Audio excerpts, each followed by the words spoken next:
Grabe naman, nabasa ko tong sinabit na report ng finance. Laki naman ng expenses natin nung nakaraang taon. Kagaya to, ang dami-daming biniling dekorasyon para sa opisina. Kasi, sir, nagde-decorate po tayo pag may okasyon. Oo nga, pero sana i-recycle na lang natin kung maayos pa naman. Huwag tayong bili ng bili. Sige po, sir. Tsaka ito, ang laki rin ng bill natin sa kuryente. Bakit ganito kalaki to? Tsaka yung mga nire-reimburse ng staff na expenses sa labas ng opisina pag nagmi-meeting sila. Ano ba to? Ayan, sir, pag-isipan ko po kung paano tayo makakatipid po dyan. Oo sayang Nangihinayang ako sa gastos Sayang to pera magagamit natin pampondo sa ibang mas importanteng bagay kagaya ng ng training. Ayan, di ba? Training para sa staff. Tama, sir. Pero ano po kayang magandang training na pagkagastusan para sa mga staff natin? Isa lang na yung isip ko. Ano yan, sir? Mag-training tayo ng pagtitipid.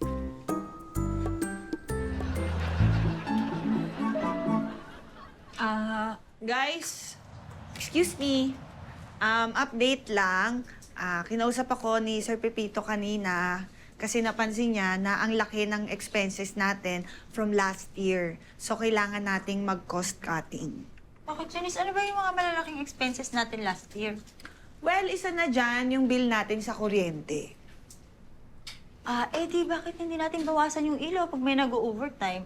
O kaya, baba natin yung lamig ng aircon. Malamig naman yun. Pwede. Tsaka pwede rin, huwag ka na dito mag-blower sa opisina.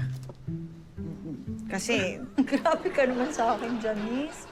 Minsan lang naman yun tsaka pag nalilate lang naman ako.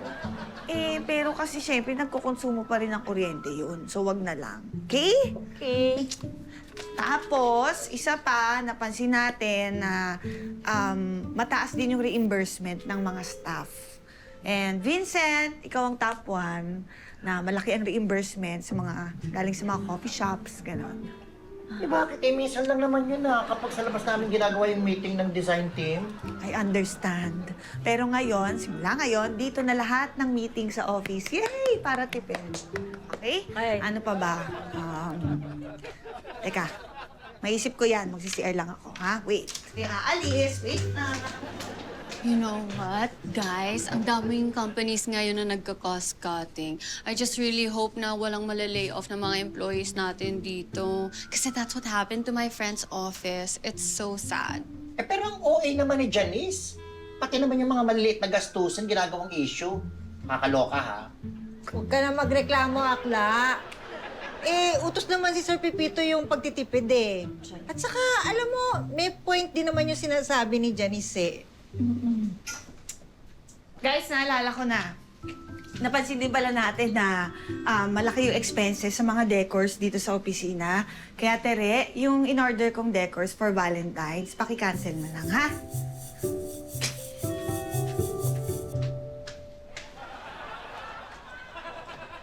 Alam nyo yan si Janice, bruha yan Walang pakisama. Dami ko namang meeting today. Maghati na lang tayo. Ikaw na lang kay Mr. David, ako kay Miss Soriano, tsaka kay Miss Dimla. Sige, sir. At saka nakaisip na nga pala ako kung anong magandang training para sa staff natin. Ano yan, sir? Mag-team building tayo para simula pa lang ng taon, motivated na kagad sila. Oo nga, sir. Kasi di natin yan nagawa last year, Hindi nga, gumawa na nga ako ng listahan ng mga priority ng mga departments. Ayan Sir, nandito pala sa list sila si Mara, Vincent, tsaka Tere, no? Oo, bakit? Kasi naka-attend na po sila ng team building before. Oo. Before pa, nagawa na natin yan with them.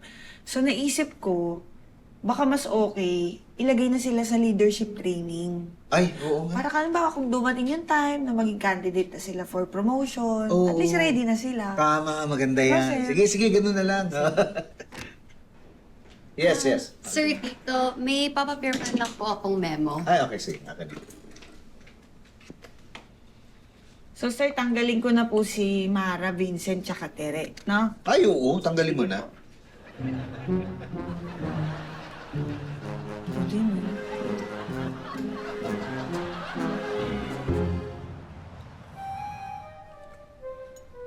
Uy, di ka pa kakain? I'm not hungry pa po. Okay ka lang?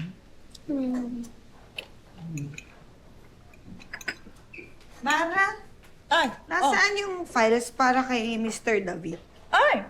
Sa table ko. Kunin ko? Ay, hindi. Ako na. Marami akong meetings today sa labas. So baka din ako makabalik dito sa office. Oh, sige, ingat ka ha. Yung mga ilaw ha. Pagkatapos yun dito, pakipatay. Okay, hindi ka limutan. Hindi.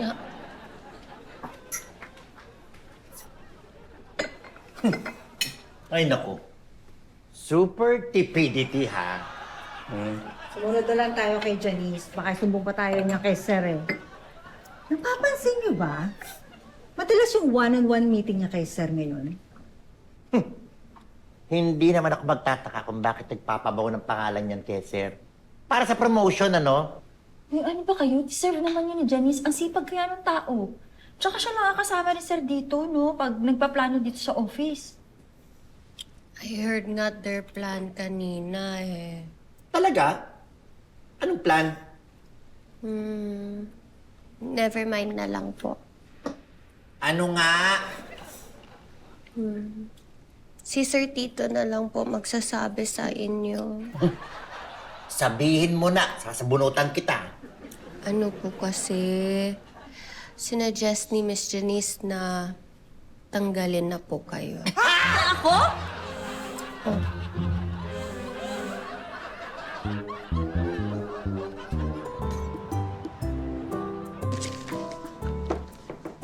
Oy, tuloy.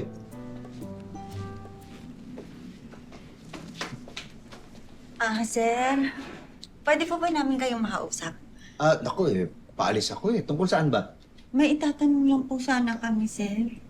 Sige, ano ba yun? Nalaman po kasi namin yung napag-usapan niyo ni Janice kanina. Ano na pag-usapan? Gusto niya raw po kaming tanggalin ni Janice. Nalaman nyo na pala.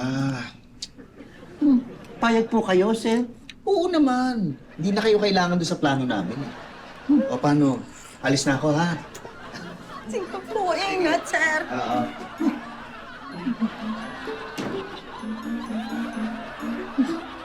Dapat hindi mo muna pinaalis eh. Para nalaman natin ang katotohanan kung bakit niya tayo tatanggalin.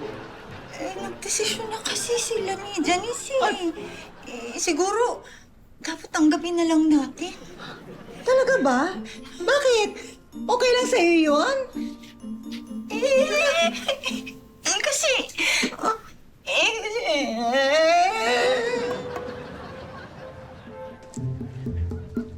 Nakausap mo na ba si Janice kagabi? Tinatawagan ko pero hindi naman sumasagot. Feeling ko hindi na makikipag-usap sa atin yun. Hindi ako papayag. Hindi pwedeng hindi ko malaman kung ano talaga ang tunay na dahilan bakit niya tayo tatanggalin. Ako na lang kaya kakausap kung di nyo kaya. Guys, just speak nicely ha. Please be calm.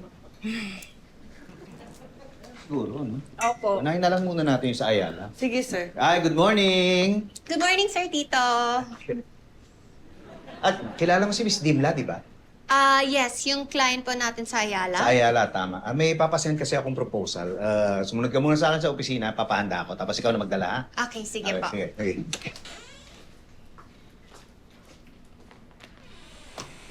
Mara, di ba tumawag ka saan kagabi? Hindi ko nasagot.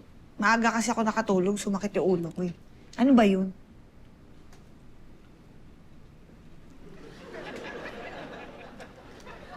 Uy. Bakit? Ano nangyari?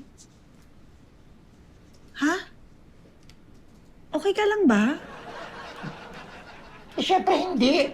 Paano naman magiging okay doon sa gagawin mo sa amin? Gagawin? Ko? Narinig kasi ni Kara yung meeting niyo ni Sir. Tatanggalin mo raw kami. Umagri naman si Sir. Hindi niyo raw kami kailangan sa plano niyo. Yun ba? Nako.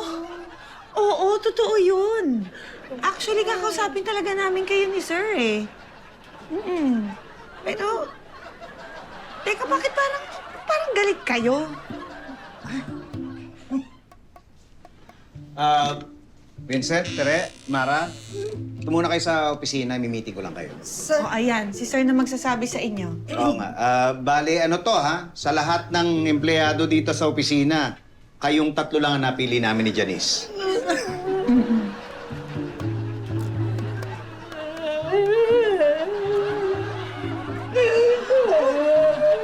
Mara.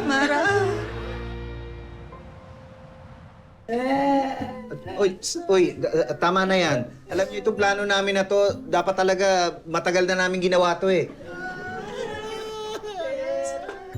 Desidido na po ba talaga kayo? Ay, oo naman, desidido na. Hindi na ba mababagong isip ko? Hindi na.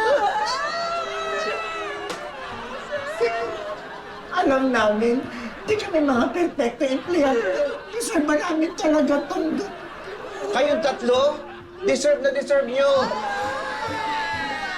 Sir, baka naman pwedeng bawasan nyo na lang yung susweldohin namin kesa naman po sisandihin nyo kami.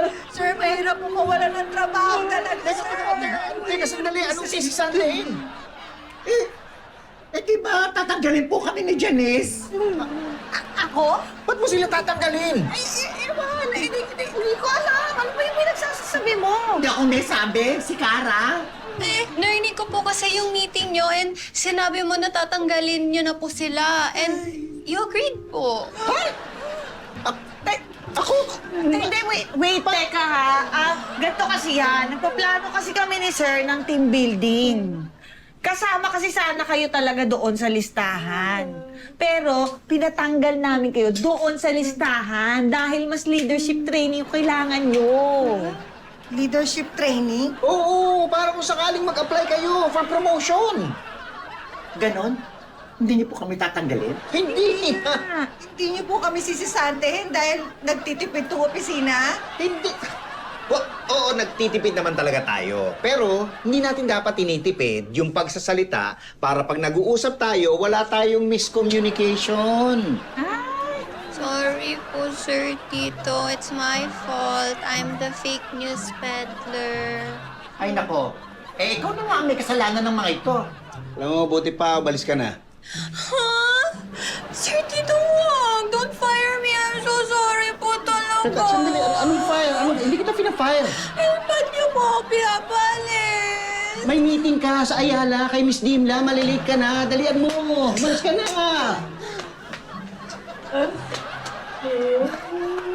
Tarang ka na bakla, may trabaho pa tayo.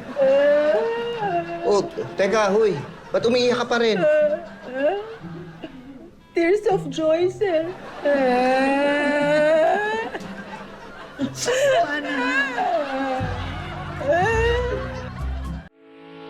Getting all your Kapuso shows has never been this affordable. Subscribe to the GMA Pinoy Pack on YouTube TV for only $14.99 a month.